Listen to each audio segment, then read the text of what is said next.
So they're all big, but I think this is the biggest game of the year for us this year.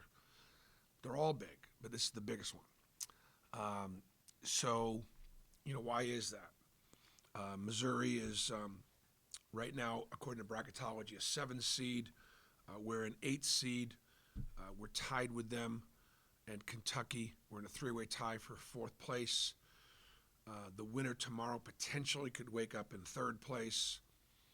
When it comes to how many go out of the SEC, is it 6? Is it 7? What is it going to be? Clearly, Auburn, Missouri, Kentucky, who right now are all tied for 4th in that situation with, Florida and Vanderbilt 1 game behind, and as well as Arkansas. I mean, there's a lot in the mix. So this is a must-win for us. And so along those lines, one of the things that you hear during the course of the year from folks is that, man, I can't get tickets. Just can't get any tickets. The games are all sold out, and they are. But there are standing room tickets available for tomorrow.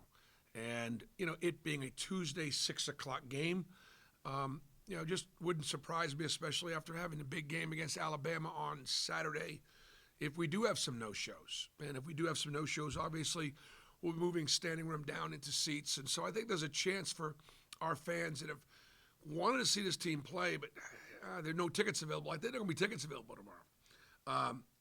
And then we want to remind our season ticket holders, who I know can't make every game, we don't want their tickets to go unused. That's so very, very important. So all they got to do is simply log into their account and transfer their tickets by putting in a name and an email address for the recipient. And then the recipient can then receive an email with the tickets via digital delivery. So that's a really, really, really simple way of doing it. I'd like to get that out so that we can, make sure all of our tickets are used. In addition to that, I understand that some special things are going on for the students for, Valentine's Day. We got 400 love and basketball T-shirts that are going to be printed up for our students.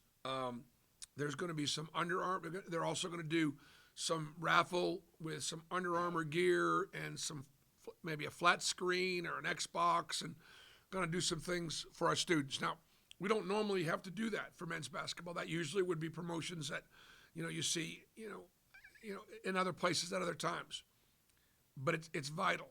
I'm calling out the jungle tomorrow, calling out our season ticket holders to use their tickets and give their tickets away and give us the best chance we possibly can. Why? Because Missouri is the number 2 scoring team in the country. They just went to Tennessee and beat Tennessee and scored 86 at Tennessee. We scored 43. You do the math. This is a really, really good offensive team, a really talented team, a really hard to guard team. They're number 1 in free throw percentage. They're number 2 in getting to the free throw line. We foul people too much and send them to the line too much. They're number 5 in three-point percentage.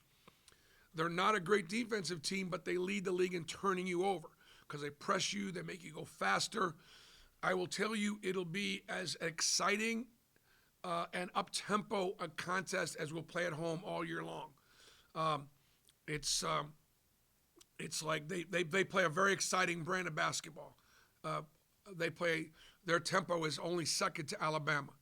And they play in their offensive system, even though they've got a couple of bigs, they play what amounts to like a 5-guard type system. And last thing is obviously Kobe Brown is one of the candidates for the Player of the Year, and obviously a great player, great kid, great family up in Huntsville. We recruited him.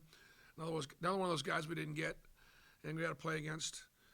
So huge game in Auburn Arena tomorrow night. Missouri seems to have a lot of confidence right now. Is that what you're seeing when you watch them on video? And also, they got really experienced team too, don't they?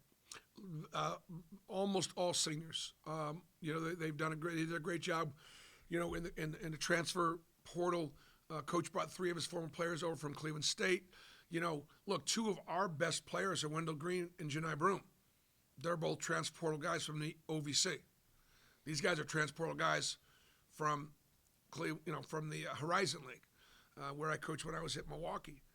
But Kobe is still their best player. So really good team. Really hard to guard. You talking about how big of a game it is,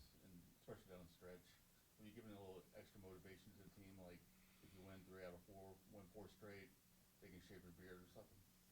No, man. Like when this game got a chance to go to the tournament, don't win this game. We're in 6th place, 7th place, and we have an uphill battle. That's just where we're at. We work so hard to put ourselves in a great position. We're still in a great position, and we've earned the position we've in by virtue of, our record and the quality of some of our wins.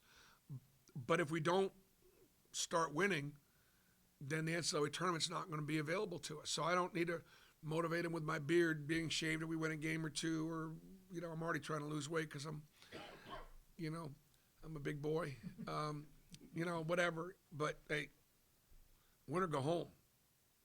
That's motivation enough. Bruce, Missouri has a top 5 offense in the country this year on a lot of statistics. And Dennis Gates doing this in year 1. I mean, what stands out about him and kind of his system, and why have they been so successful so quickly on that end? Well, I mean, it's just older, tougher, more experienced players. They've got a great mismatch player in Kobe Brown. Like Kobe Brown is a 4-man who could play 5, who could play 1. I mean, he is a dynamic mismatch, and you got a game plan against him. And they've got guys that can shoot. They got guys that can make plays off the bounce. They're not a great defensive team, but they turn you over. They're not a great rebounding team, but they don't miss many. It's a function of, and then obviously Coach Gates spent a lot of time at Florida State with the great Leonard Hamilton, and so he's got a great pedigree. We've got some great new coaches in our league that are all doing a really good job. Bruce, when you go back and look at the game, you mentioned fouling too much seems to be the recurring thing. Is there anything guys we can work on that? Also, what's the best Valentine's Day gift you ever given or received?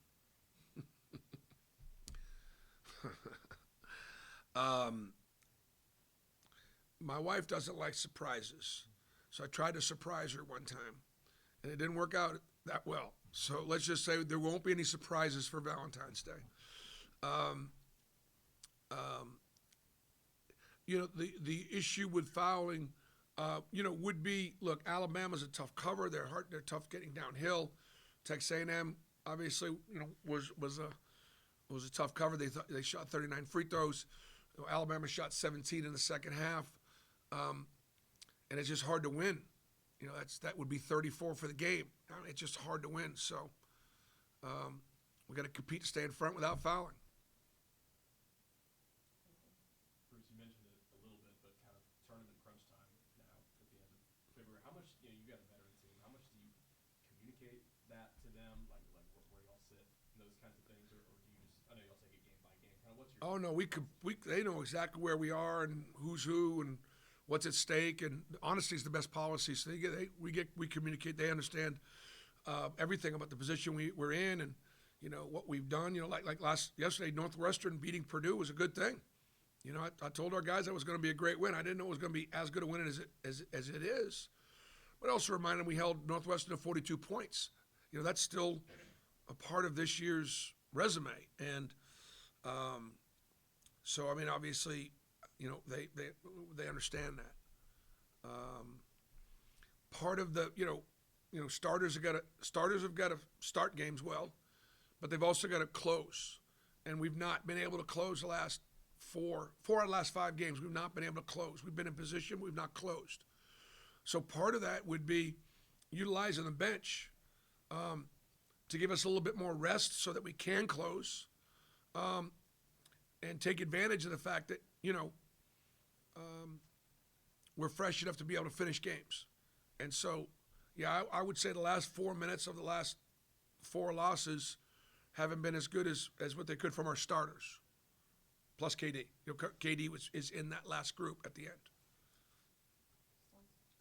Oh, what kind of happened on that stumble that made you fall? Just tripped over my shoe. My shoe got kind of tangled up on the ground. And the key to, if you're going to stumble, is to go ahead and fall. Don't try to fight the fall, because when you fight the fall, that's when you get hurt. There was no chance of my getting hurt if I just fell on my ass. Did you have any injuries?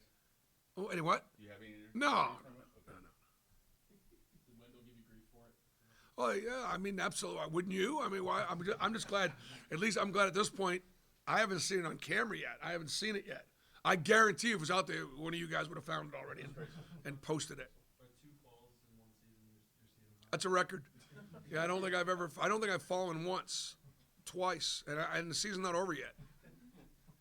Last question for Bruce, we've talked about, Chance keeping a good attitude through this season. I want to ask kind of a similar thing about Yohan and just kind of where he's been through this. Well, I want all the guys that aren't starting, like let's just say Trey or KD, Lior, Chris right now, Yo,